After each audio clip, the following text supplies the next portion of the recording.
Boa noite, amigos. Estamos em Santa Catarina, Florianópolis, no Instituto de Cultura Espírita de Florianópolis, ICEF, que é uma entidade filiada à Federação Espírita Catarinense Brasileira.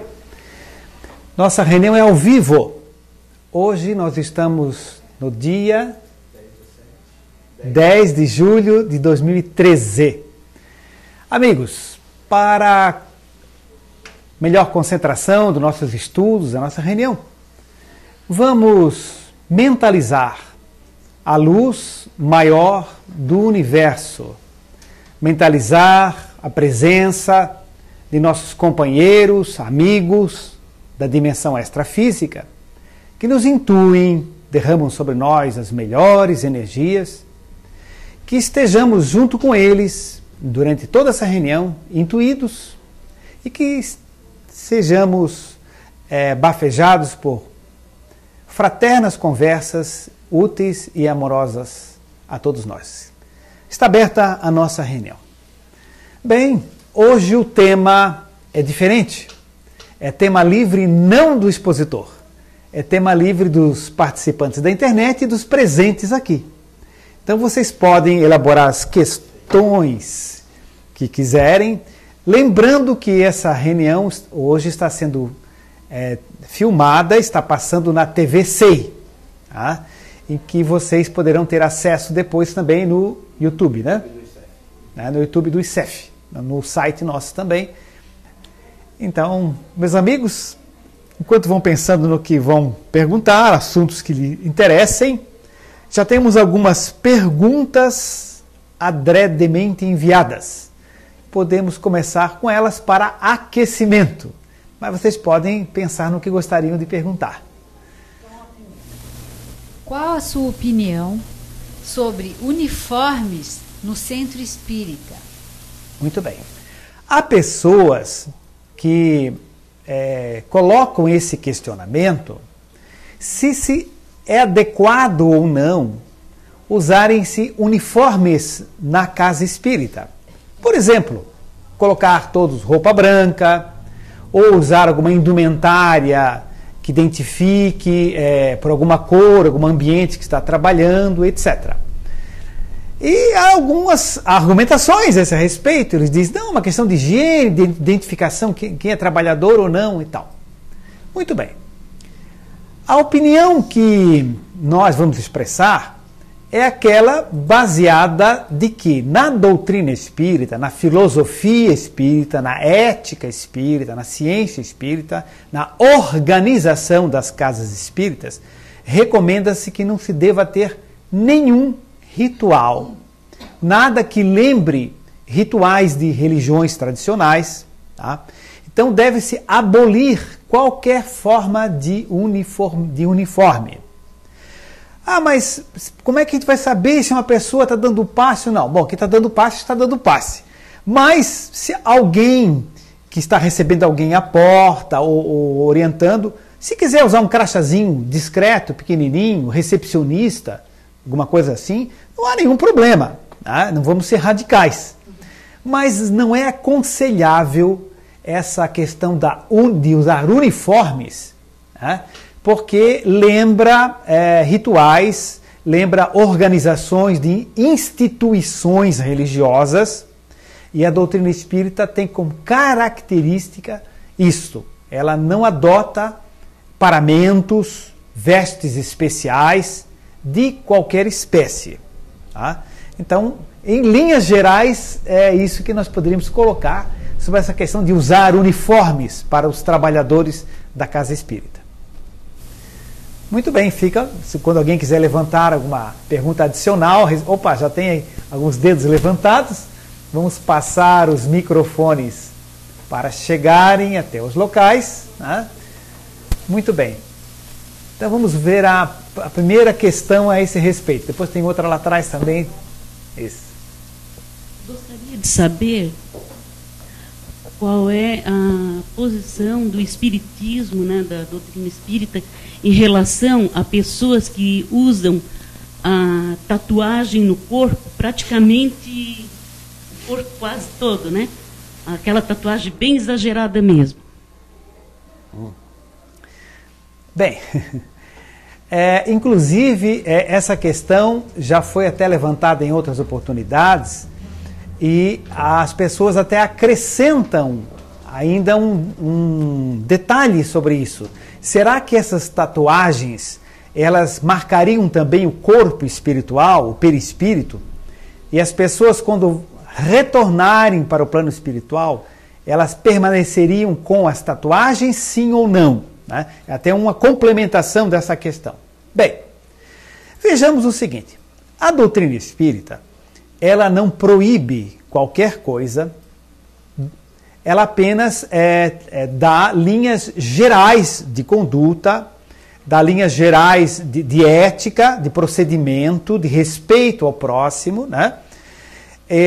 Então a doutrina espírita não tem um posicionamento específico sobre tatuagens, por exemplo, né? Para deixar bem claro isso. Nós consideramos que tudo que é agressivo, certo? Que interfere em outras pessoas, pode trazer uma sensação de desconforto. Tá? Então, nós acharíamos que não seria adequado uma pessoa que está dando passe, por exemplo, está cheio de tatuagem de caveiras e dragões e não sei mais o que, de uma mulher sensual, enfim, de N coisas ali. Ah, mas é bonito, eu gosto. Não, é bonito, você gosta, mas não fica assim muito apropriado para uma pessoa dar passe toda cheia de tatuagem, né? Como também cheia de piercings no nariz, na boca, né? Evidentemente, vejam só, a gente não tem uma posição radical a esta pessoa. Nós já tivemos uma senhora que dava passe antigamente aqui, ela tinha uma tatuagem no pescoço, tinha 3 florezinhas bem pequenininhas. A Helena conheceu, inclusive, né?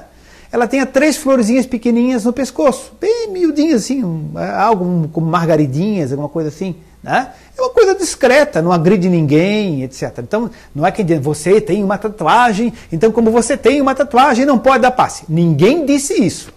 Né? Nós temos que colocar as coisas dentro de um limite de bom senso, de não agredir o próximo, de não assustar as pessoas, de não causar um desconforto. Né? Então, é algo assim dentro do bom senso. Tá? Então isso é algo que quem dirige os grupos de passe, etc., né, por exemplo, né, tem que ter um bom senso de conversar, né, com as pessoas. Né? Inclusive o seguinte, eu tenho uma tatuagem do braço inteiro. Tudo bem, bota uma cabeça de manga comprida, entende? Porque imagina, ver uma criancinha tomar passe e olha aquela mão lá em cima com um baita dragão desenhado. Não é uma coisa assim que estimula muito a boa concentração, né? É uma questão só de bom senso. Né? Então, a gente diria desta forma. Né? Há tatuagens e tatuagens pequenininhas, delicadas, pequenas florezinhas, e há tatuagens enormes, como você mencionou, de corpo até inteiro, né? E que transmite uma mensagem que nem sempre é uma mensagem suave, né? Nem sempre é uma mensagem leve. Né? Tudo isso deve ser analisado. Né? E aí também entra as questões também de pessoais. Né? Agora é o seguinte, marca ou não marca o perispírito, vai para o mundo espiritual ou não vai com a tatuagem? Alguns vão, outros não vão. Depende de quanto aquilo tem um significado psicológico para o indivíduo que se tatuou, certo? Se aquilo, ele só se vê assim, se ele só se sente assim, se aquela tatuagem faz parte do psiquismo dele, de como ele sempre se imagina, ele desencarnando, no corpo astral dele vai ter aquela tatuagem. Agora, se ele se desvincula daquilo, se aquilo não tem mais representatividade nenhuma para ele, certo? Foi uma tatuagem que ele fez quando tinha 14 anos, ele desencarnou com 80, aquilo não tem mais nada que representa para ele, ele pode chegar no plano espiritual e não ter nenhuma tatuagem. Então vai ter a impressão perispiritual conforme tenha uma representação psíquica para ele presente ainda. Né? Isso em resumo, né? Aí vai uma escala infinita, de 0 até um número infinito, com graus diferentes de de acordo com cada pessoa. Em linhas gerais, assim, seria isso. Até se alguém quiser acrescentar alguma coisa. Né? Depois a Valmira também tem uma questão, né? Mas pode falar. Nessa mesma linha, até na questão de emprego, essa pessoa vai ter dificuldade. O emprego, vai buscar um emprego, fazer uma entrevista, alguma coisa, ou está todo escondido, ou vai ter empresas que com certeza não irão contratá-lo. Porque para muitas funções, né, aquela imagem vai despertar uma série de reações que não são adequadas, né? Então, em linhas gerais, é isso. Valmira? Tá, voltando lá ao uniforme, né? Certo. Uma vez eu fiz uma cirurgia espiritual no nosso lar, né? Então, lá, tudo que você faz lá é tudo branco, né? E aí, no dia da cirurgia espiritual, todas as pessoas, e você também está de branco, né? Esse branco, que eles, né, não seria para harmonizar mais aquele ambiente, né? Da cor, né?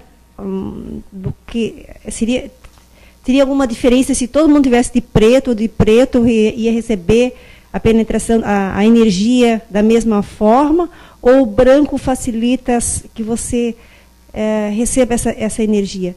Quando você se orienta para fazer em casa, todo o preparo também, né? Em casa, então eles pedem lençóis brancos, que você coloque também roupas brancas, né? Porque quando faz em casa também. Então, lá no nosso lar, eles orientam as pessoas assim, né? Então, sim, esse branco seria para essa energia fluir melhor do que se botar preto, né? Bem, o seguinte, o Centro Espírita Nosso Lar, que você falou, eles fazem um trabalho de atendimento de cirurgias espirituais, né? É um centro espírita sério, certo? E bem intencionado. Deixar bem claro isso.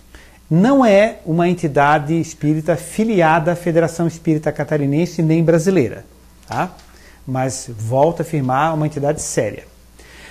Agora, o seguinte, a orientação que a Federação Espírita Catarinense brasileira dão é que deve-se evitar a qualquer uniformização que lembre paramentos dessa forma.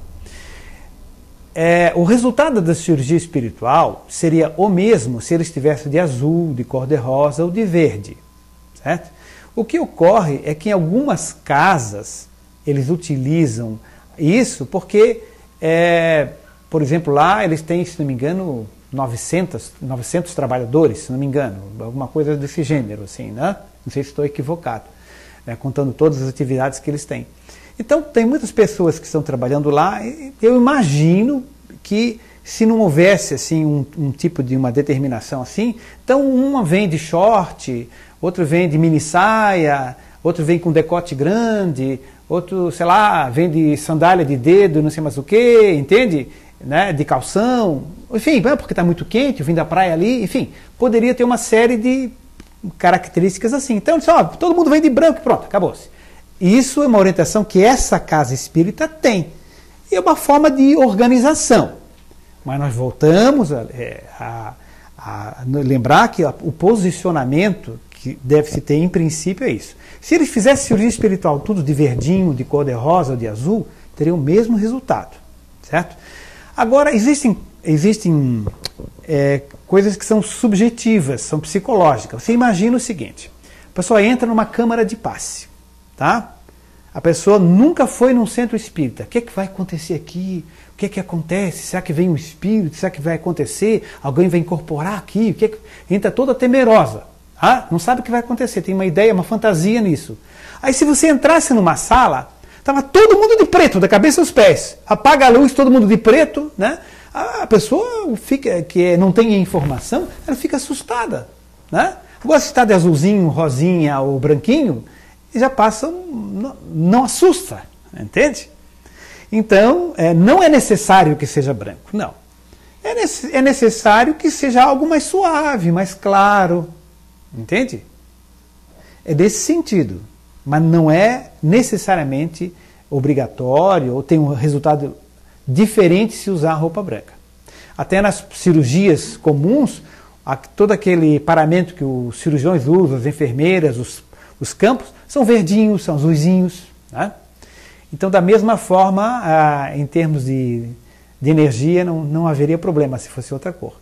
Tá? Muito bem, vamos adiante. Tem uma pergunta da Alice e Maurício, de Houston, Estados Unidos. Olha que chique. Estamos acompanhando a reunião ao vivo aqui dos Estados Unidos e gostaríamos de saber se seria possível alinharmos a nossa energia e sentirmos a vibração do passe, mesmo estando à distância. Muito boa pergunta. Sim, é perfeitamente possível. Inclusive, existe o trabalho de irradiação, que até o ICEF tem, 2 vezes por semana. Talvez no site tenha os horários, né? Está aparecendo o link do site agora ao vivo, tá? Certo? Está aparecendo o link do site ao vivo, ele está colocando. Então, existem 2 vezes por semana grupos de irradiação mental. Então, eles se reúnem e classificam as fichas de acordo com as necessidades. Problemas afetivos, então um tipo de radiação. Problemas de drogas, é outro tipo de radiação. Problemas de harmonia, é outro tipo de radiação. A depressão, para os desencarnados, é um outro tipo de radiação. Então, essa irradiação é feita à distância. A pessoa beneficiada não está presente, está na sua casa. Então, a mãe pediu, o marido pediu, a esposa pediu, né? Pediram para o avô, né? Ou a própria pessoa solicitou. Então, é uma forma de passe à distância. É um processo de irradiação mental. Né? Tem técnicas para isso, nós temos cursos de irradiação. Há pouco tempo houve esses cursos aqui. Né? Então, é perfeitamente, sim, possível. Depois, esse casal, né? É Alice e Maurício, né? Pode entrar em contato com o ICEF também para se informar sobre a irradiação, sobre os horários de passe, enfim, perfeitamente. Vamos adiante. Porque em alguns centros espíritas se usa distribuir um copinho com água após o passe? Isto é indispensável? Bem, então, em algumas casas espíritas se costuma distribuir um copinho com água após o passe. Aqui, inclusive, na nossa casa se faz isso também, né? Bom, existe uma razão técnica para isso, científica para isso, certo? A água, ela é um dipolo energético. A molécula de H2O, ela tem um lado positivo, um lado negativo. Tanto é assim que não existe uma moléculazinha de água sozinha. Elas sempre estão grudadinhas 2 a 2 ou 3 a 3, como fossem 3 bolinhas grudadas, né, numa correntinha. Elas sempre são pegadinhas. Sabe por que são pegadinhas? Porque como um lado é positivo e outro é negativo, ela gruda na outra e as moléculas de água vivem sempre 2 a 2 ou geralmente 3 a 3. Pelo fato das moléculas viverem grudadinhas 3 a 3, tornou-se possível que a água seja líquida, senão ela seria um vapor. Porque o peso molecular da água, que é de 18, certo? Numa escala molecular, o peso molecular da água, que é 18, 16 de oxigênio e 1 de cada hidrogênio, dá 18, ela obrigatoriamente teria que ser gás. Mas como elas vivem grudadinhas 2, 2, 3 a 3, ela tornou-se líquida. Por isso, foi possível vida no planeta Terra. A água é uma molécula toda especial, tá? Ela é facilmente energizada pelo pensamento. Então, por isso, é que enquanto se faz o trabalho de passe, pode-se botar aqueles copinhos pequenininhos, né, de cafezinho, a gente usa aqui, enche aquelas bandejinhas, as pessoas então saem, tomam aquele copinho, né, que aquela água foi energizada durante o passe. Tá? Então, existe isso. Tem até uma experiência muito interessante feita na Universidade de McGill, em Montreal, no Canadá, com água. demonstrando a energização da água. Só que ali eles fizeram a experiência ao inverso, uma magnetização negativa da água. Então o médico lá, está no livro do Richard Gerber, Medicina Vibracional, essa experiência, Universidade de McGill, Montreal, Canadá. Os pacientes psiquiátricos, durante a anamnese, o interrogatório, eles seguravam um copo de água enquanto contavam os seus dramas, as suas infelicidades, seus sofrimentos. Tá? Sempre faziam assim, o médico pedia para eles segurarem um copo de água. Essa água que foi segurada durante aquela meia hora, uma hora de entrevista com o paciente psiquiátrico, geralmente os mais graves eles escolhia, né? Essa água ele regava sementes de uma planta. E numa leira, uma fileirinha de plantas, numa leira paralela, eram semeadas as mesmas sementes que eram semeadas na outra, que era molhada com a água energizada com o paciente psiquiátrico. Então, um botânico media a umidade, a salinidade, todas as características do substrato ali do solo, a solarização, então, feito na universidade, media minuciosamente, de modo que se fossem idênticas as condições climáticas, ecológicas nas duas fileiras. E verificou-se uma grande diferença na floração, no crescimento, no índice de mudas que morriam, né? Havia uma piora nas leiras molhadas com a água energizada negativamente pelo paciente psiquiátrico. E na outra, tudo era melhor. Então essa experiência, como disse, está nesse livro. Tá? Então ele quis demonstrar que a água era capaz de captar energias mentais. Por isso se pode usar a água energizada na casa espírita. Não precisa levar litro para casa, nada disso, não trazer litro para cá, ninguém faz isso. Né? Pega aquele copinho de água, toma ali na hora e pronto, certo? Então, inclusive tem um volume de copinhos aqui que se gasta, que é uma coisa imensa, porque 3 vezes por semana, cada vez 30, 40, 50, 60, né? Toda hora, né? Então repor os copinhos todos, né?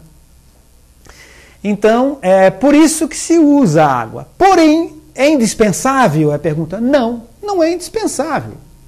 Não é obrigatório, não precisa necessariamente usar isso. Pode se fazer mentalmente, pode se concentrar bem na hora do passe, receber as energias e não precisa água. Mas pode ser feita também. Tá? Então, mas não é um ritual, não tem nada a ver com ritual, é algo que tem um cunho científico, um dado técnico, um conhecimento da energização da água. Muito bem. O uso de cromoterapia com lâmpadas é uma prática recomendável nos centros espíritas? O uso de cromoterapia com lâmpadas, se é recomendável no centro espírita?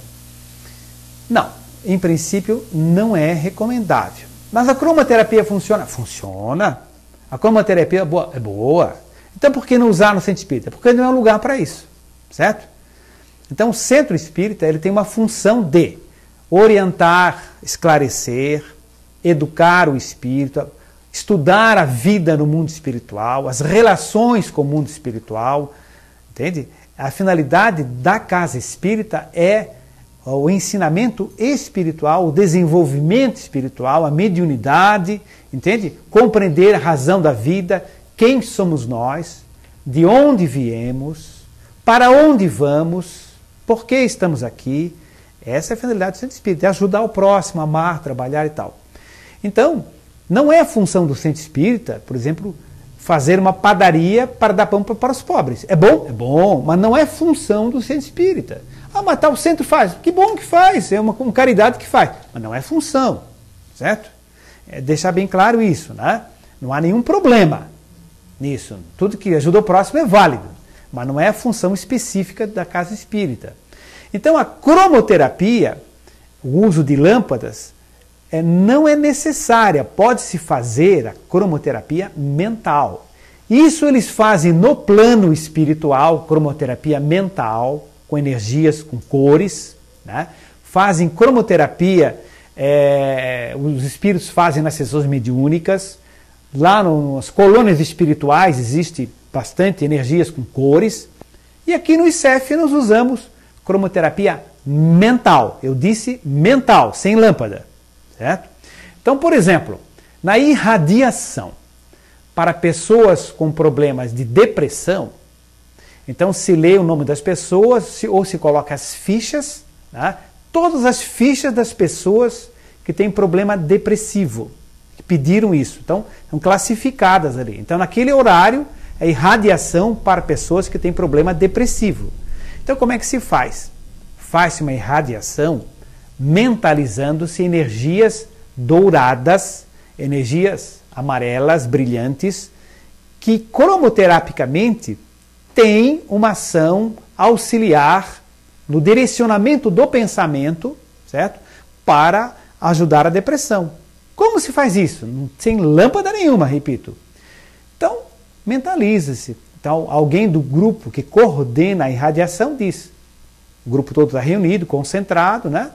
Faz um preparo, uma prece antes, abre-se assim, vamos então auxiliar fulano e fulano de tal, que tem processo depressivo. Vamos direcionar para essas pessoas uma energia de amor, uma energia de sabedoria, uma energia de paz, mentalizando o sol. Vamos imaginar o sol nascendo. Imaginemos todos nós, numa escuridão, o sol começa a subir, começa a ascender, projetando os seus raios de luz. Mentalizemos o sol nascendo. Vamos construir ideoplasticamente espelhos que vão refletir a luz do sol e direcionar essas pessoas, que elas possam receber essas energias intensas vindas do sol.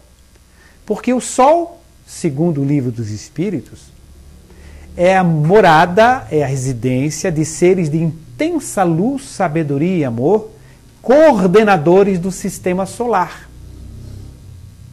Vamos mentalizar a energia do sol, buscar auxílio desses seres de luz, sabedoria, e vamos nos colocarmos como intermediários dessas energias, construindo esses espelhos e direcionando essas pessoas que estão no processo depressivo, que elas sintam a força desse sol, esses raios luminosos, energias douradas, que possam ativar o seu psiquismo, que elas sintam-se elevar a força do seu pensamento, e assim por diante, entende? Então, um exemplo prático, se faz assim com verde para drogado, aí se usa outros recursos da natureza, né? Por que recursos da natureza? Porque a natureza, como diz Emmanuel, é o livro divino, onde Deus escreve a história da sua sabedoria. Deus não está no centro espírita, nem na igreja, Deus é cósmico, é onipresente, é o amor que banha o universo. Muito bem, sigamos. Quando tiver na internet alguma questão, vocês colocam também, né? Durante a aplicação de passes no centro espírita, os passistas devem dar comunicação mediúnica psicofônica? Isso é uma questão muito... Hã? Tem uma complementação. Bom, pode fazer. Posso? Ou seja, devem dar alguma orientação espiritual aos que recebem passes? Então, vejam só. A pergunta é o seguinte: se o médium passista ou o passista, certo? Porque o passista ele está intermediando uma energia e desta forma ele poderia ser considerado um médium, um medianeiro das energias cósmicas, tal. Mas aquele trabalhador passista necessariamente não precisa ser um médium psicofônico de incorporação, certo? Ele está ali intermediando as energias, concentrado em grupo, absorvendo as energias e doando. Agora vem a questão: será que se ele perceber do lado da pessoa um espírito, será que ele viu a vovó da pessoa ali do lado e deu dizendo, disse para o meu netinho que eu estou aqui e tal, se deve passar essa informação para a pessoa durante o passe, né? Essa é a pergunta.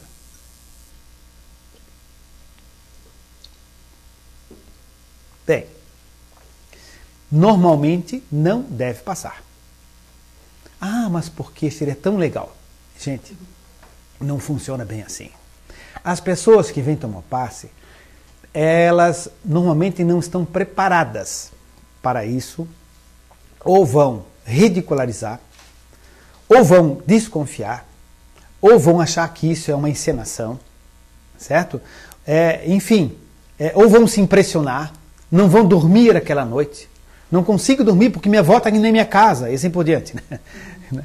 Enfim, então as pessoas, não se deve passar informações para as pessoas ali naquele momento do passe, não é o local adequado para isso, não é uma prática recomendável.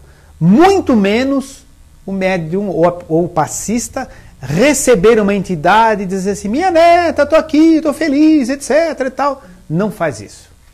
Não deve ser feito isso, porque muda completamente o significado do trabalho de passe. A pessoa está ali para receber energia, doar energia e ponto final. Certo? Não se deve passar a isso. Tem uma frase que Jesus disse que foi o seguinte: não atireis pérolas aos porcos para que eles não as pisem com os pés. Ou seja, não se deve passar uma informação preciosa para uma pessoa que não está preparada para isso, porque não vai fazer bem, pode inclusive gerar problemas. Então não é o momento de se passar informação espiritual para a pessoa e não é o momento para dar comunicação espiritual. Tá?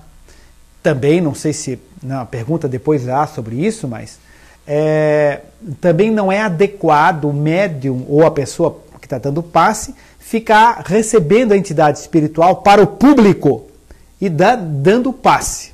Primeiro porque já começa com a diferença. Fulano de tal é um passe comum, o outro vem um espírito e dá um passe. Certo?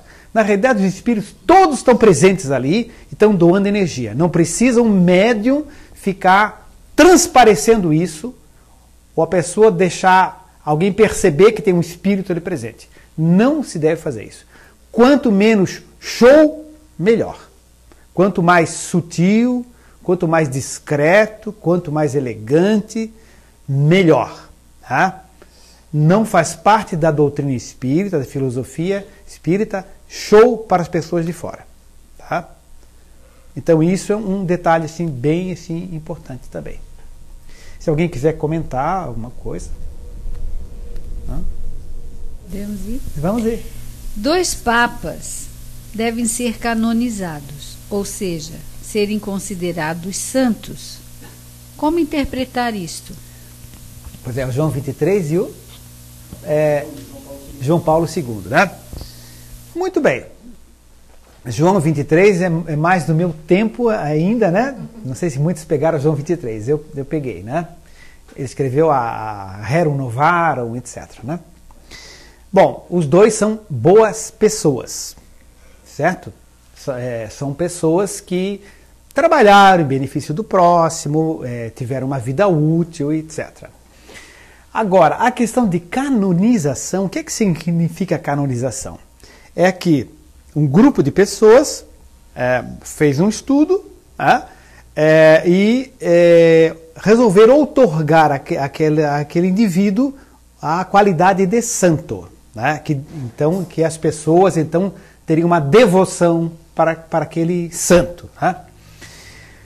Bom, na realidade, o termo santo é uma criação, uma instituição respeitável da Igreja Católica que não tem nada a ver com a nossa visão espírita. Né? Existem espíritos adiantados, evoluídos, bondosos e não são santos. Santos é uma criação humana isso. Né? Nós consideramos o seguinte, que ninguém tem o direito de fazer uma reunião e realmente eleger alguém para torná-lo santo. Né? Isso não procede, não tem nada a ver com a nossa maneira de pensar dentro da filosofia espírita. Então, por exemplo, Francisco de Assis é uma pessoa maravilhosa, é um santo. Francisco de Assis é um espírito luminosíssimo, maravilhoso. Entende?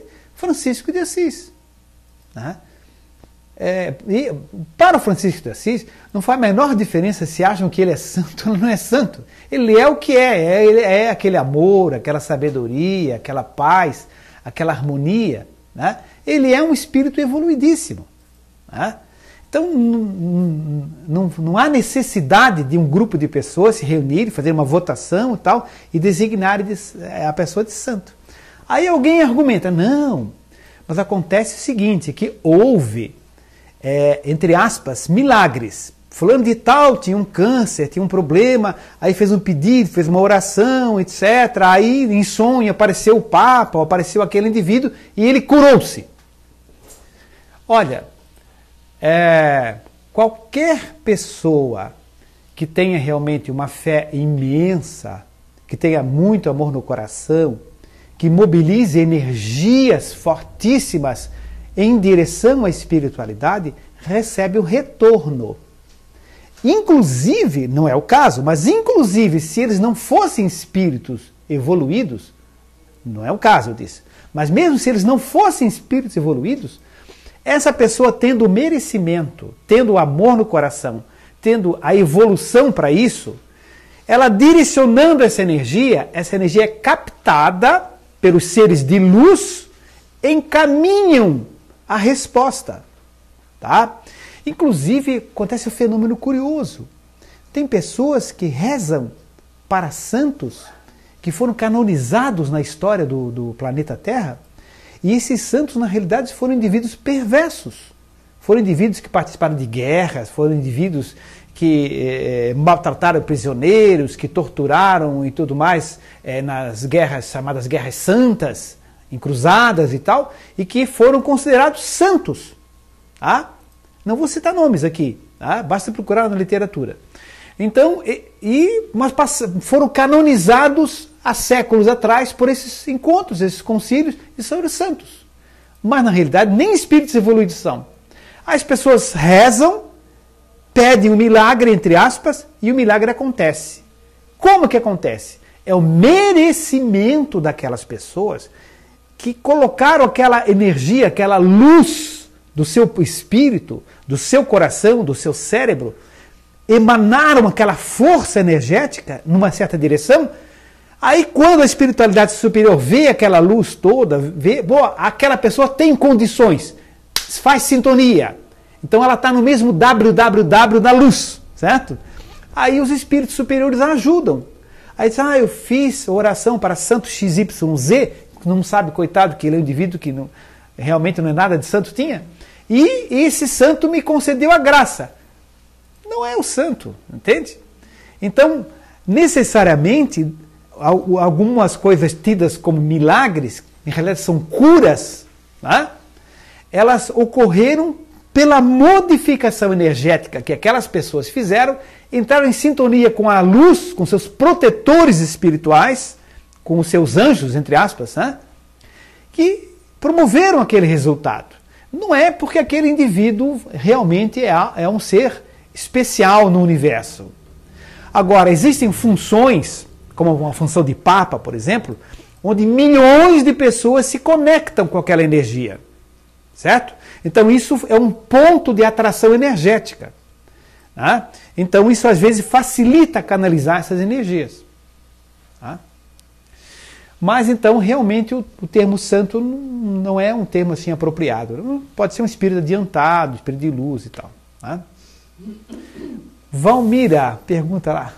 Eu queria que você explicasse assim, a diferença do plano astral e o plano etérico.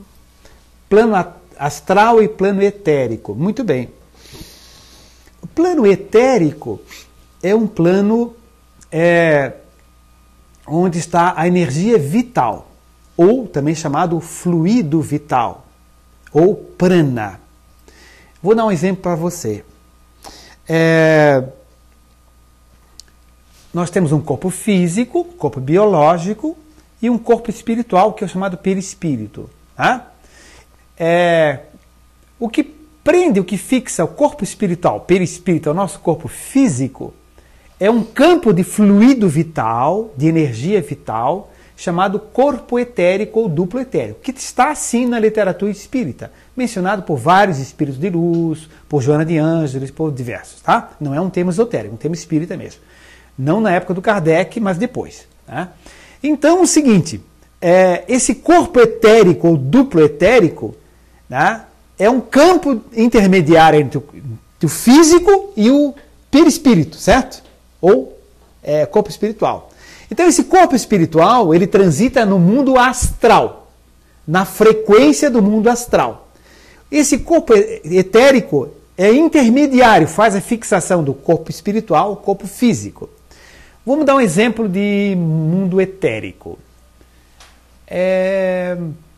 Numa sessão mediúnica, a gente se concentra e a gente vai enviar flores fluídicas, flores energéticas, para alguém que está necessitado. Aí os sensitivos, os médiuns, os videntes, veem aquelas flores sendo formadas ali, sendo levadas pela espiritualidade até o local que a gente solicitou. Essas flores, elas não são astrais, elas são etéricas. Elas são constituídas de fluido vital nosso, de energia vital. Por isso é que nós encarnados temos energias, por estarmos encarnados, que os espíritos necessitam para ajudar o tratamento das pessoas. Porque eles estão num plano astral ou mental. Eles não têm fluido vital, pelo menos assim, em quantidade. Né? Então, as formas pensamentos são etéricas. As ideoplastias, certo? Então nós vamos criar um objeto mentalmente. Isso não é astral, isso é etérico. A criança vê o bicho-papão se mexendo lá no quarto dela. É uma forma pensamento, isso é etérico. Não é astral. Agora, eu vi a minha vovó desencarnada abrir a porta, sentar e fazer assim para mim. Isso não é etérico, é astral. Ela chegou em perispírito, em corpo astral, e sentou-se ali na cadeira. Então ela está transitando no mundo astral. Certo? Deu para entender a diferença, Valmira? Mas nesse mundo astral vivem espíritos. Sim. Habitam espíritos. Sim. Queria mais que tu abordasse essa coisa que tipos de espíritos vivem no astral e no etérico. Assim, o livro que eu estou lendo, ele fala mais nessa coisa de espíritos, a diferença dos espíritos que vivem no astral e no etérico, né? Aí fica um pouco assim confusa em relação, assim, não consegui muito bem entender. No mundo astral vivem aqueles que têm corpo astral, ou seja, perispírito. Certo? Então ali no nosso lar é um mundo astral. Tá? Agora lá no mundo astral, de repente, eles vêm assim, eles estão se concentrando e fazem florezinhas, fazem borboletinhas, aparecem, desaparecem e tal. Então podem ser etéricas, pode ser de fluidos movimentados ali. Entende? Hã? Então é essa a diferença. O mundo de que eles transitam, eles sentam numa cadeira, pegam um livro, pegam numa biblioteca no mundo astral e leem o livro. Então, isso é o mundo astral, onde eles estão. Tá? E o mundo etérico é mais assim de formas de pensamento, tá? Nesse sentido. Vamos adiante.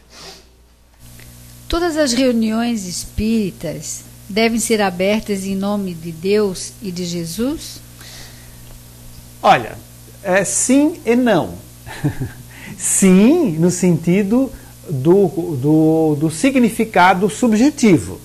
Não no sentido literal, obrigatória, pergunta, né?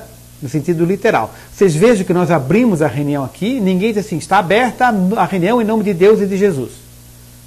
Haveria algum problema dizer isso? Não, não haveria nenhum problema.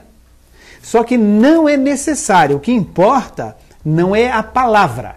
Aliás, no livro dos Espíritos diz o seguinte, a palavra mata, o espírito que vivifica, ou seja, o conteúdo. Então, o que importa é termos no coração as ideias, os sentimentos, os pensamentos que nos aproximam da espiritualidade superior. Não é a verbalização, certo? Quanto menos forma, melhor. Porque às vezes as pessoas já dizem maquinalmente, boa noite, em nome de Deus e Jesus, abrimos reunião, e já começa a falar, mas o que tem de Deus e de Jesus aí? Nada, entende? Então tem uma forma, é uma coisa formal. Então quanto menos formalidade, formalismo, melhor. Então fica como se fosse um ritual, certo?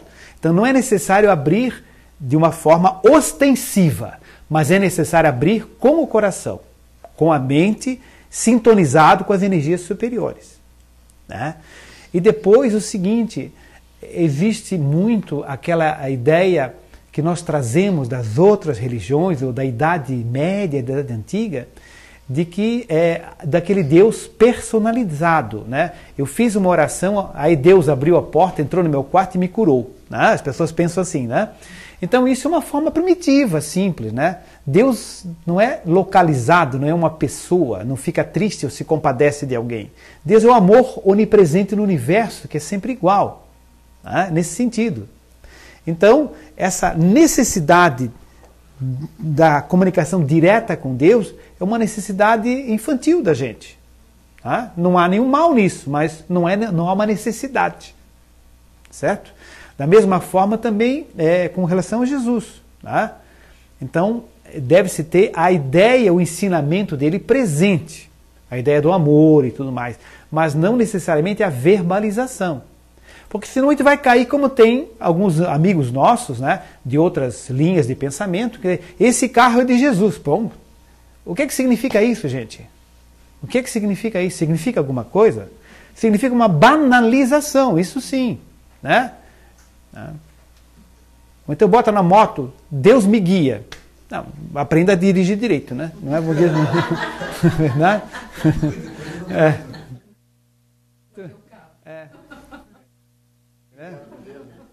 Exato. E tem gente que exagera nisso, em tudo, né? Fica colocando o nome de Deus e de Jesus em tudo quanto é coisa, né? Deus é fiel.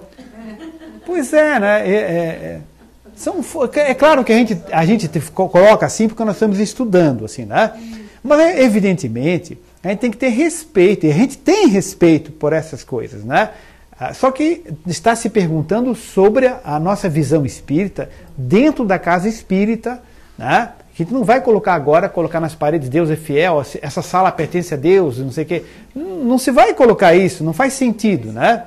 Mas há pessoas de outras linhas de pensamento, de religião, que fazem isso e se sentem bem assim. Então a gente respeita. Não vai uma crítica nesse sentido. Vai apenas uma reflexão para conosco mesmo, nós conosco mesmo.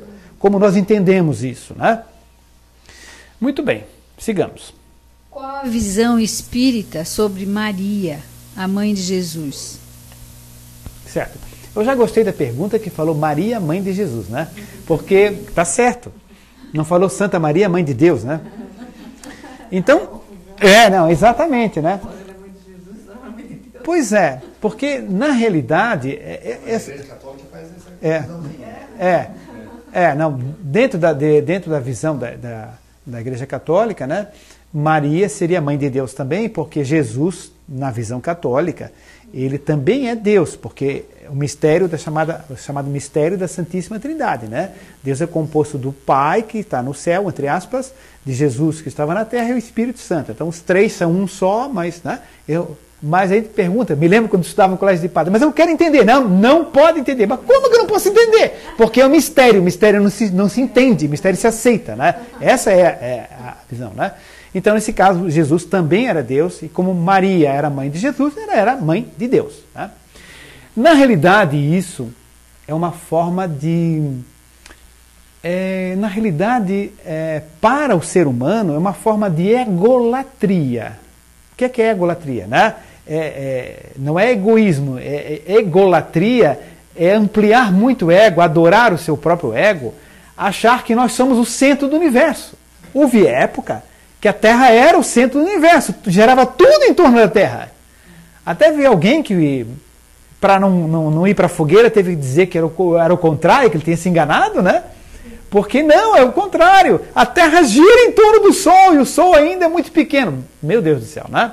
Agora imagina que nessa Terra, pequenininha, um planetinha de provas e expiações, um pontinho no universo, num solzinho minúsculo, tem bilhões de sóis maiores, planetas e astros de uma evolução infinita.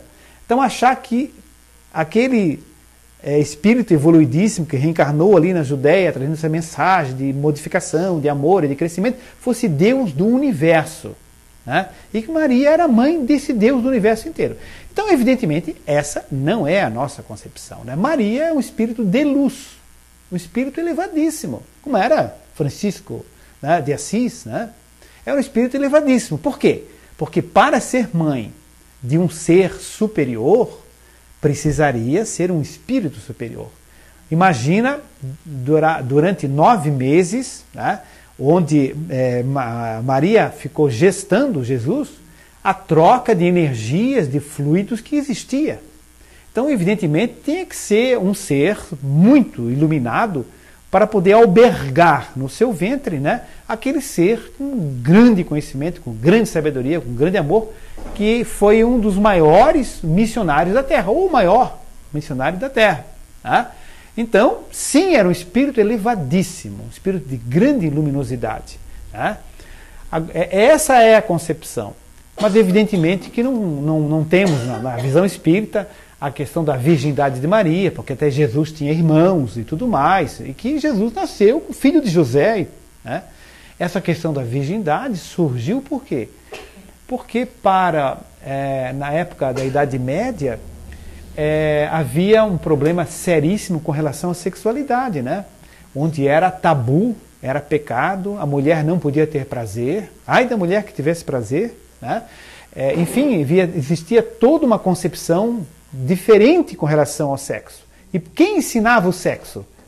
Quem ensinava isso? Não era o pai e a mãe. Quando se pedia um conselho, ia pedir para quem? Para o padre, nos confessionários, né? E se solicitaram os sacerdotes num conselho. E os sacerdotes o que diziam? Que era pecado, entende? Inclusive teve um papa recente, eu não sei qual foi o papa, acho que foi o último, né? Que ele chegou a dizer que devia ser relação sexual só para ter filhos. Você lembra disso? Alguém se lembra disso? Lembra, né? Então teve um papa que chegou a dizer recentemente agora, o penúltimo, o último, não atual, né? Um papa recentíssimo disse que relação sexual era só para engravidar, para ter filhos. Ainda é um resquício daquela situação anterior, né? Ligada ao pecado. Agora imagina se Jesus ia nascer de uma relação sexual. Entende? Para a igreja era impossível. Então, como nasceu? Não, foi virgem. Mas tinha irmão, não foi mal, mas a de Jesus não. Entende? Então, daí criou-se isso. Né? Então, evidentemente, que isso para nós não faz sentido. E não tem a menor importância. Porque o importante é que ela era sem pecado, porque pecado não é uma palavra espírita, mas era um ser de luz, um ser de grande evolução moral, um ser de uma sabedoria imensa, né? Que era a mãe dele. Né? Nesse sentido, é um espírito puro, né? Ou a caminho da pureza. Né? Nesse sentido, essa é a visão que nós temos de Maria. Pois não, microfone para ela? Obrigado, microfone, que senão o pessoal da internet não se escuta. Lá em Houston eu não vou te escutar esse microfone. Eu tenho a curiosidade assim, sobre a terapia de regressão de vidas passadas. A luz do espiritismo, assim, eu vejo que ela não está sendo divulgada. Como é que os espíritos veem essa terapia na atualidade? Bom, eu vou dar a visão dos espíritos e a visão minha como espírita. Eu sou médico, terapeuta de vidas passadas também. Faço terapia de vidas passadas no meu consultório. Mas vou explicar como e porquê. Bom, os espíritos fazem terapia de regressão na espiritualidade com as pessoas. Pega um filme aquele recente do E a Vida Continua, por exemplo. Parece lá o Lima Duarte, mas na verdade é o Ernesto, né? O Ernesto e a Evelina, eles vendo vidas passadas. Então, qualquer literatura espírita mostra que no plano espiritual os espíritos fazem terapia de vidas passadas. Eu não vou mostrar a vida passada para ver como é engraçadinho você, como lá. Não. Faz a regressão para quê? Significado terapêutico de crescimento espiritual. Então eles fazem lá. Aqui nas sessões mediúnicas, da maior parte das casas espíritas, se faz terapia de vidas passadas dos espíritos comunicantes. Ele está lá com ódio, não sei o que, olha, veja na vida passada o que aconteceu. Ah, meu Deus, eu não sabia e tal. E isso é terapia de vida passada também. Né? Então se faz lá na espiritualidade, se faz na sessão mediúnica, naturalmente com um direcionamento adequado. E nós recomendamos a terapia regressiva em vidas passadas desde que feita por alguém que tenha profunda ética, conhecimento da reencarnação, que domine toda a parte filosófica, ética da reencarnação e saiba como, onde e quando mexer naquela situação, certo? Então, quais seriam indicações dentro da tua pergunta, né?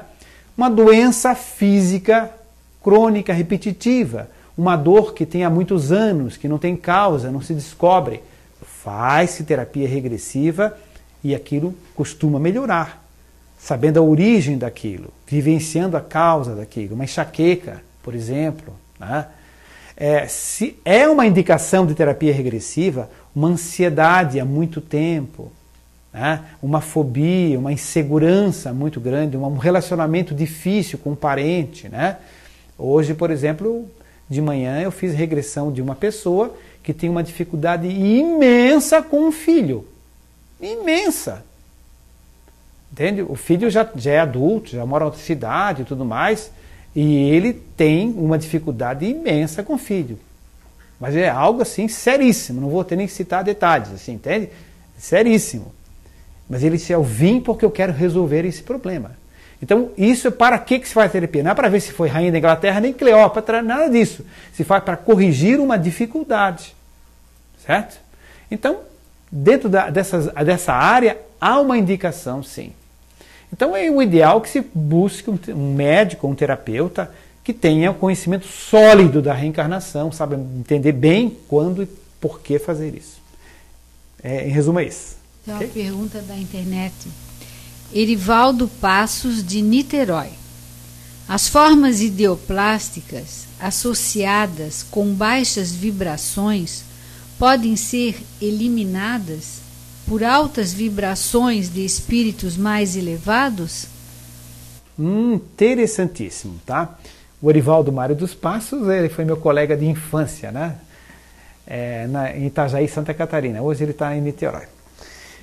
Muito bem, meu caro amigo Erivaldo, o seguinte, formas ideoplásticas que ele menciona, então, são chamadas formas pensamentos que são criadas em situações negativas. Então, por exemplo, a pessoa que está pensando sempre num determinado problema.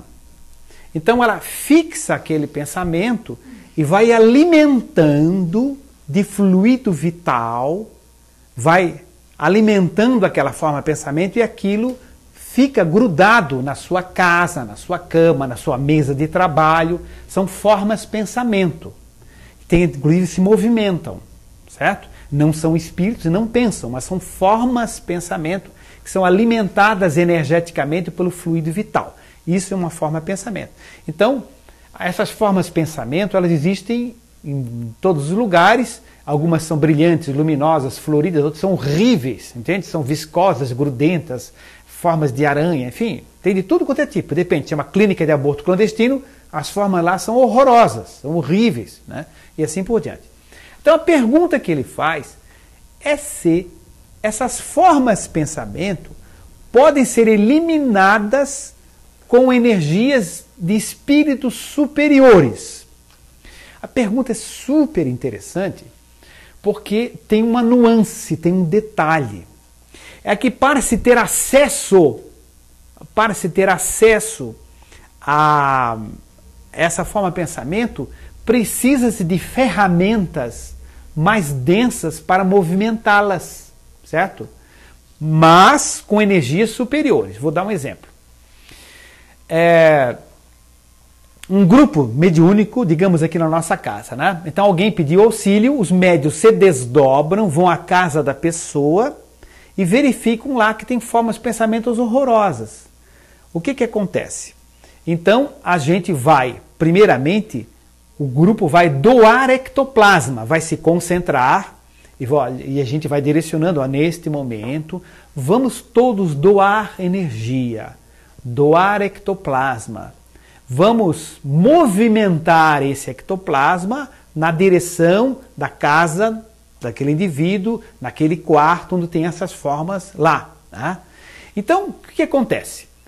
Esse ectoplasma, de onde é que vem? Basicamente do nosso corpo etérico. Aí vem a pergunta da Valmira. Vem do nosso corpo etérico, tem uma coisa mais densa. mas é uma ferramenta.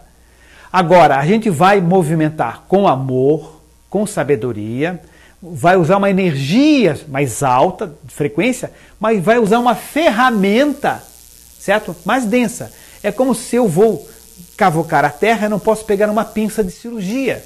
Eu tenho que pegar uma pá e uma enxada, que é onde eu vou conseguir cavar a terra, certo?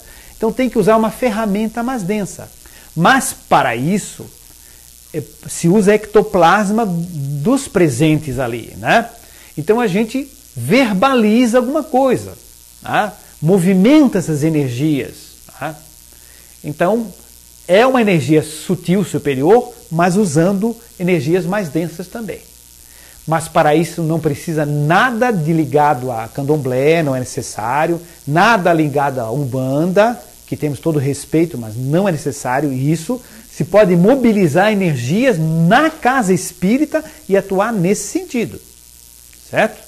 Porque às vezes as pessoas pensam, não, é muito pesado, tem que ser na Umbanda. Não, não é necessário, certo? Não é necessário. Pode se resolver na casa espírita, desde que saiba manusear essas energias bem. Ok? Por que não nos lembramos das vidas passadas? Pois é, né? Veja só, a pergunta da nossa colega lá atrás, que perguntou sobre terapia, né? Então vem essa questão, por que nós não nos lembramos das vidas passadas? Né?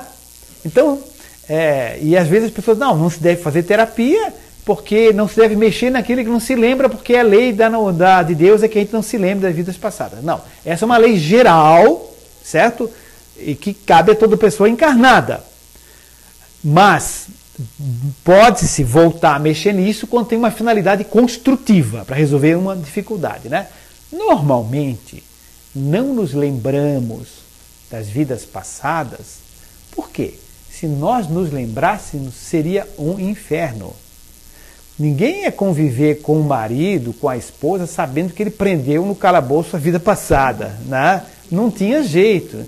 Ninguém ia abraçar, beijar o filhinho, se preocupar com a cólicazinha dele, com a dor de dente, se souber que ele denunciou você na vida passada, né? Ou mandou prender, enfim, ou traiu, né? Seria impossível você amar esses inimigos, às vezes, que estão no nosso lar. Então, o esquecimento é um processo de proteção para reaproximação a uma anestesia do passado, né? É um processo de reequilíbrio para que a gente possa perdoar, esquecer e até amar aqueles que nós tínhamos dificuldades. Por isso que a gente não se lembra de vidas passadas. Porque as pessoas dizem, seria tão legal saber o que foi na vida passada, né? Então, para lembrar tudo é bem complicado, né? Tem que ser muito bem direcionado. A Letícia Amaral, de São José, Sim. Santa Catarina, pergunta, como o ICEF seleciona os trabalhadores do grupo mediúnico? Como o ICEF seleciona os trabalhadores do grupo mediúnico? Olha, normalmente, como dizia Darwin, é uma seleção natural.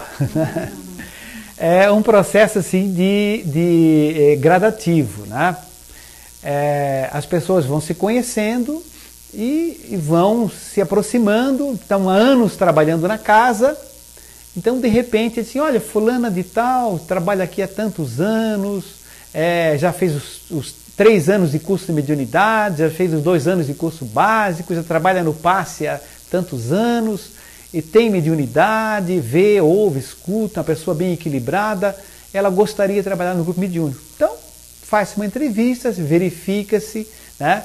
Vem umas 2 ou 3 reuniões para verificar se ela se adequa ao trabalho, ver se o grupo também se sintoniza com ela, né? Já antes de convidá-la, pergunta-se para o grupo, fulano de tal, claro, nossa conhecida tal, etc. Então funciona mais ou menos assim, né? Então, quando se formam os grupos, normalmente quando terminam os cursos, o pessoal faz os 2 anos de curso básico, os 3 anos de curso de mediunidade, então já são amigos, já se encontram no fim de semana, já fazem piquenique, já se visitam, né? Já estudaram isso, fizeram relaxamento, técnicas de meditação, né? Estudaram tudo de mediunidade. Então, às vezes desse curso sai um grupo mediúnico, né? Às vezes o próprio instrutor, coordenador do COEM, do curso de mediunidade, ele monta um grupo com essas pessoas. Né? Então a coisa se estrutura assim dessa forma. Não sei se alguém gostaria de acrescentar alguma coisa, Helena. Não? Quantas vezes uma pessoa precisa reencarnar para chegar ao objetivo da evolução espiritual? Quantas vezes uma pessoa precisa reencarnar? Tem até uns livros assim de outras linhas filosóficas que dizem que são 7, né? O 7 só for no sentido simbólico, que quer dizer sempre, né? Quantos são os dias da semana? Todos os dias da semana, sempre 7 dias da semana. Quantas são todas as notas musicais que existem? 7 notas musicais. Tá? Então se fala em 7 cores, 7 céus, no sentido simbólico de sempre. Aliás, perdoar 70 vezes 7, sempre, sempre. Na verdade, só o cordeiro tem 7 olhos. Ou seja, só o mestre tem toda a completa sempre visão, percepção. Só o cordeiro tem 7 chifres. Ou seja, toda a autoridade, a força, o comando. Né? Poderá abrir o livro dos 7 selos.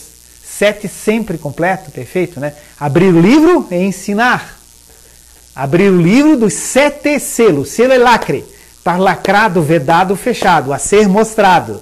Então, 7 selos é que está completamente vedado e precisa ser mostrado. Então, poderá abrir o livro. Então, estudando simbologia hebraica e tal, dir-se-ia, né, que 7 é sempre. Então, reencarnar 7 vezes. Não, naturalmente ninguém reencarna 7. A gente reencarna infinitas vezes. Infinitas vezes. Quando acaba de reencarnar no planetinha Terra, vai para um outro astro mais belo, mais evoluído. Quando a gente esgotar o conhecimento aqui, falta um pouco. Esgotar o conhecimento aqui. Esgotar o aprendizado das virtudes aqui. Né? Aprender a ter equilíbrio com todas as situações daqui. Aí a gente vai reencarnar no outro planeta. Não, é a situação de Francisco de Assis, etc. Não tem nada, Maria, não tem nada a ver com a gente comum como nós, né? Então, a reencarnação é um processo contínuo de todos os seres do universo. Tá?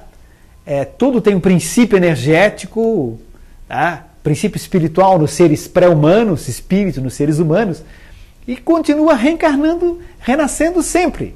Tá? Então, quantas vezes? Sempre. Né? Alguém pergunta, mas sempre como? E quando chega ao final? Qual é o ponto final? E daí? Aí a gente pergunta, você pode me dizer em matemática qual é o maior número? Diga-me qual é o maior número. Ah, não tem. Por que não tem? Porque sempre é um número maior. Exatamente. Certo? Sempre há alguma coisa mais para aprender, para amar, para crescer. Né? E mais um outro astro, planeta, nível de luz para a gente continuar evoluindo. Talvez a gente já não reencarne em carne, mas a gente renasça em outras formas mais sutis daqui a alguns milhões de anos, né? Mas é muito longínquo ainda. Agora, mudando um pouquinho de assunto, qual a visão espírita sobre a pílula do dia seguinte? Qual a visão espírita sobre a pílula do dia seguinte? Olha, gente, a pílula do dia seguinte, ela pode ser em alguns momentos abortiva, em outros momentos ela pode não ser abortiva, certo? Dependendo da fisiologia da mulher, do momento que ela está do ciclo, tá? Há certas situações que a pílula do dia seguinte é abortiva. E como não dá para determinar se está sendo abortiva ou não, a visão da doutrina espírita é desaconselhar, não ser favorável ao uso da pílula do dia seguinte. Por quê? Porque se é abortiva, no momento que há uma fecundação, costuma haver um espírito que está reencarnando, e essa reencarnação inicia-se no primeiro momento da fecundação, na concepção. É claro que existem gestações que não têm espírito. Pergunta 356 do Livro dos Espíritos fala que existem gestações que não há espíritos e que levam ao aborto espontâneo. Tá? 356, 356A. Porém, em em muitas há. No caso de haver o espírito presente, haver uma reencarnação, ela se inicia no momento inicial da fecundação. Então a pílula, no dia seguinte, poderá estar interrompendo uma reencarnação, abortando, portanto. E isso frustra os projetos daquele espírito, os projetos dos seres de luz que o encaminharam para aquela gestante, para aquele casal, que tinha um projeto de vida. E isso pode estar sendo tudo derrubado, tudo destruído, tá? E isso pode levar a sofrimento, decepção, tristeza e repercussões diversas. Então nós não aconselhamos o uso da pílula do dia seguinte. Médiuns são espíritos mais evoluídos ou estão resgatando erros do passado? Vejam só, né? É muito interessante isso, né? Porque as pessoas às vezes falam, fulano de tal é médium. Interessante, sim. Ele é uma pessoa muito especial, um espírito evoluído, porque ele é médium. Às vezes quase como um santo, comparando a igreja. Né? Ou até santificam a pessoa porque é médium, né? É claro que não é verdade, não é correto. E o outro lado é o extremo.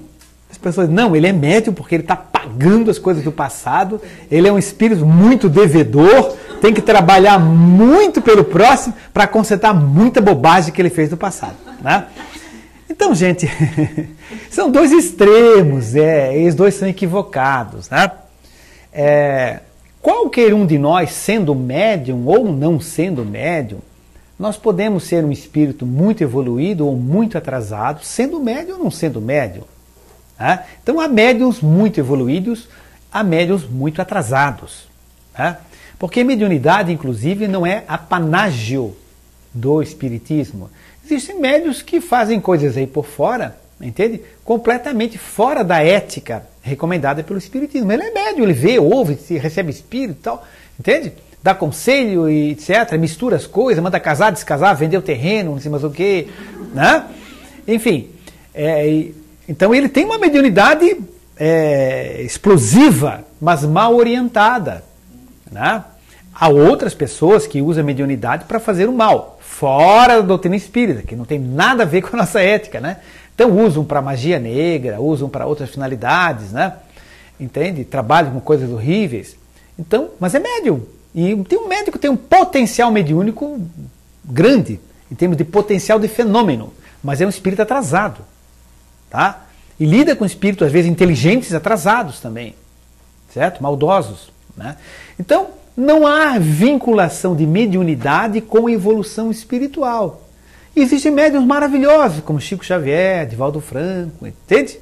Então, bom, não há vinculação de ser médium com ser atrasado ou ser adiantado. Né? Fazer bom uso disso. Então, da onde que vem a mediunidade? Vem da experiência que a pessoa teve nesta área. São pessoas que já trabalharam com magnetismo, já trabalharam com hipnotismo, já trabalharam com sensibilidade anímica, paranormal, que tinha outros nomes na Idade Média, antigamente, né? Já foram queimados na fogueira porque viam espíritos, né? Entende? O que é o bruxo? Ele vê um espírito, então viu a avó, é um anjo, é um Espírito Santo? Não, então é um demônio, então queima ele, porque né? Fogueira para ele, né? Então são indivíduos que já há muito tempo vêm trazendo essa característica, essa qualidade, essa aptidão, vem desenvolvendo isso. Alguns para o bem, outros para o mal, outros misturado bem com o mal, até que encontro dentro da filosofia espírita um caminho correto, um caminho adequado. Ou uma outra forma também, né? Mas é que nós conhecemos e nós admiramos, né? Da doutrina espírita. Então, o médium é isso, é alguém que vivencia essa experiência, desenvolveu essa qualidade ao longo dos tempos. E já traz, às vezes, pequenininho, vê, ouve, fala, conversa, né? E assim por diante. E outra questão, alguns dizem, ele é médium porque ele está pagando, aquela história, né? Então ele está resgatando, então ele é muito endividado. E tem até alguns médiuns até que, infelizmente, assim, dão corda para isso. Não, eu sou aqui. Ah, mas o senhor é maravilhoso. Não, eu estou aqui porque estou pagando, tal, né? Não deve colocar isso, entende? Não, nenhuma coisa nem outra, né? Nenhuma coisa nem outra, né? Então, todos nós estamos aqui para crescer. Ninguém está para pagar coisíssima nenhuma. Nós estamos para crescer, para trabalhar, para produzir, né? Porque tem gente que imagina o seguinte: ah, você fura o olho agora, reencarna como cego e dá tudo certo na próxima. Isso não existe, gente. Isso é uma criação, uma fantasia, né? Então, como se passar pelo sofrimento por si só resolve o problema? Não resolve. O que resolve é mudança interior. Aceitação do processo, uma compreensão, não aceitação, aquela aceitação passiva, desculpe, aceitação burra. Não, não é isso. É uma aceitação de trabalho, uma aceitação de modificação, de esforço para modificar a dificuldade, né? Aceitação nesse sentido, de compreender e trabalhar para superar, né? Não aceitar passivamente, porque meu karma tem que ser assim mesmo. Não, seu karma é lutar para resolver o seu problema, porque a palavra karma quer dizer ação, não quer dizer castigo. Do sânscrito, karma quer dizer ação. Não é a reação do problema, é a ação que tem que desenvolver, né? Eu costumo brincar assim, né? A pessoa diz assim: o meu karma é minha sogra. Você está enganado. O seu karma é saber viver com sua sogra. É saber superar a dificuldade com sua sogra. Não é a sogra que é o karma. O karma é aquilo que você tem que fazer para resolver a dificuldade. Por isso está junto com a sua sogra. Por isso você está morando na sua casa. Né? Então, na realidade é isso. Pois não? Tem uma pergunta da internet, da Maria Lúcia Teles, de Florianópolis. Tenho pavor de voar de avião, mas sonho que estou voando e adoro. Pode me explicar isso? Será que ela sonha que está voando de avião ou está voando... Acho que não, né?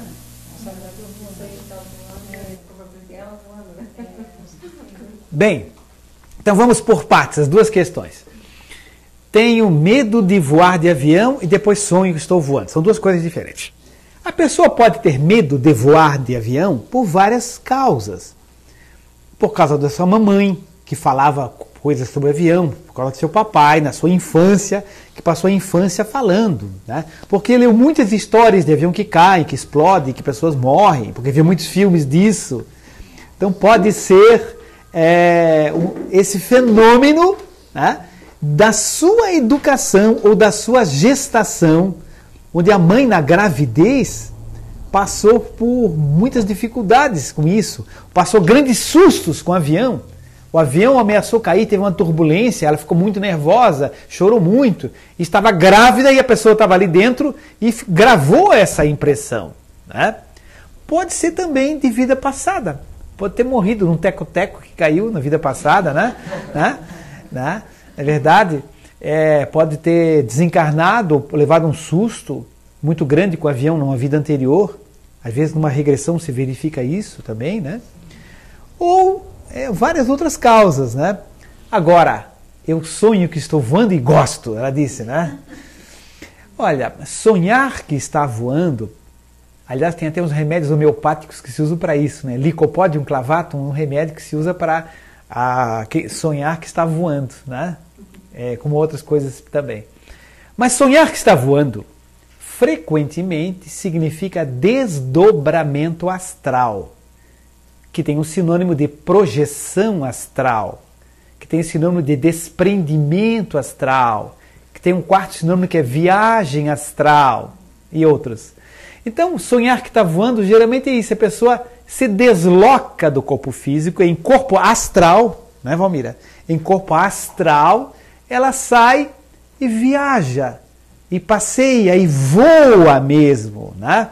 E é uma delícia, né? É uma delícia. Aquela senhora ali, por exemplo, que trabalha com projeção, eu sei, né? Se projeta bastante, né? Fez vários cursos de projeção, não fez?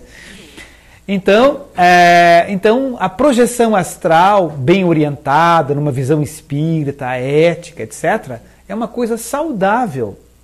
E as pessoas, às vezes, saem fora do corpo e visitam colônias espirituais, encontram parentes desencarnados, né? Depois assim, sonhei com a avó, sonhei com o vovô, né?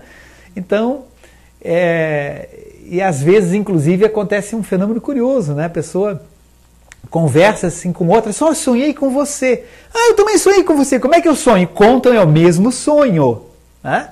Então isso identifica que elas estiveram desdobradas voando, né?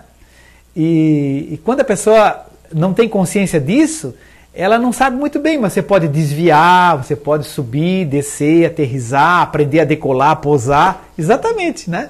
Tudo isso pode ser treinado, né? Então, por isso que ela gosta, e porque é bom mesmo, né? Muito bem. Nós estamos praticamente no nosso horário, né? Amigos, então, nós vamos convidar o pessoal aí da Austrália, o pessoal da Nova Zelândia, de Houston, né? Para domingo tomar um café conosco aqui, né? No Centro Comunitário do Córrego Grande, né?